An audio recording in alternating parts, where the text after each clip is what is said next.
महाराष्ट्र विधानसभा चुनाव के लिए नामांकन दाखिल करने का, नॉमिनेशन फाइल करने का आज आखिरी दिन है। लेकिन महाविकास आघाड़ी, एमवीए और महायुति गठबंधन सभी 288 सीटों के लिए अब भी कैंडिडेट्स का ऐलान नहीं कर पाए हैं। महायुति में बीजेपी, एकनाथ शिंदे के नेतृत्व वाली शिवसेना और अजीत पवार गुट की एनसीपी के अलावा कुछ छोटे छोटे दल भी शामिल हैं।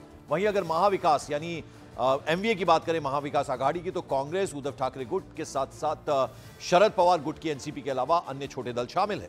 महायुति ने अब तक 288 में से 277 सीटों पर कैंडिडेट्स उतार दिए हैं, कम उनके बचे हैं, यानी केवल 11 सीटों पर उम्मीदवारों का ऐलान करना बाकी है। जबकि महाविकास आघाड़ी की बात करें, उसने अब तक केवल 264 सीटों पर कैंडिडेट्स का ऐलान किया है। अभी भी 24 और सीटों के लिए कैंडिडेट्स यानी प्रत्याशियों का ऐलान करना बाकी है।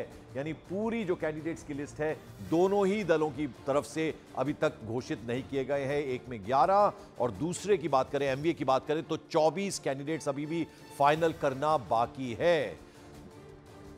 दरअसल महाराष्ट्र में बीजेपी के नेतृत्व वाली महायुति ने अभी तक 288 में से 277 सीटों पर अपने उम्मीदवार उतारे हैं, जिनमें बीजेपी ने 146 सबसे ज्यादा अपने कैंडिडेट्स का ऐलान कर दिया। उधर शिवसेना शिंदे गुट ने अब तक 80 कैंडिडेट्स को उनका ऐलान किया है। 51 सीटों पर अजीत पवार की एनसीपी ने अपने प्रत्याशी उतारे हैं। महायुति को अभी भी 11 और सीटों पर अपने कैंडिडेट्स उतारने हैं। ये तो हम बात कर रहे हैं महायुति के। उसके अलावा आपको बता दें कि एनसीपी अजीत गुट ने 2 उम्मीदवारों की तीसरी लिस्ट जारी कर दी है। मोर्शी विधानसभा सीट से देवेंद्र भोयार और भोर विधानसभा सीट से शंकर मांडेकर को टिकट दिया गया है। एनसीपी अजीत गुट ने अब तक 51 कैंडिडेट्स यानी 51 उम्मीदवारों के नामों का ऐलान कर दिया है।